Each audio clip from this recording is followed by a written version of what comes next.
Joe Biden is finishing his term as president, and he's wrapping up a very long political career, but it's not ending the way he wanted it to. Biden hoped to defeat Donald Trump and his political movement, and he had ambitious plans for remaking American government and American foreign policy. Although he accomplished some of those things, he also failed to prevent Donald Trump from returning to the White House. Now, with Trump preparing to become president again, we're taking stock of Biden's legacy over the last 4 years and what he accomplished during his time in office.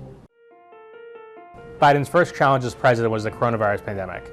He hoped to distribute vaccines and get the country reopened. However, it was much more difficult than expected.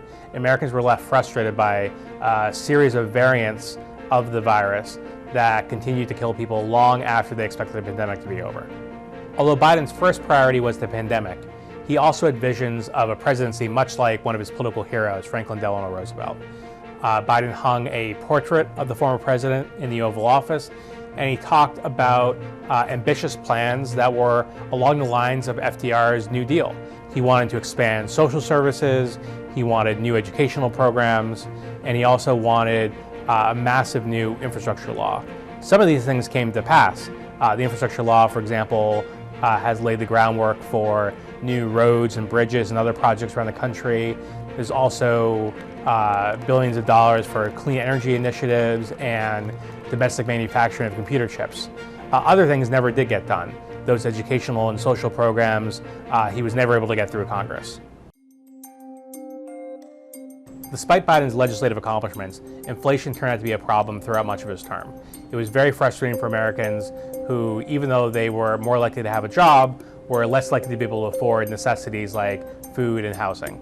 Another challenge for Biden was managing the influx of migrants at the country's southern border.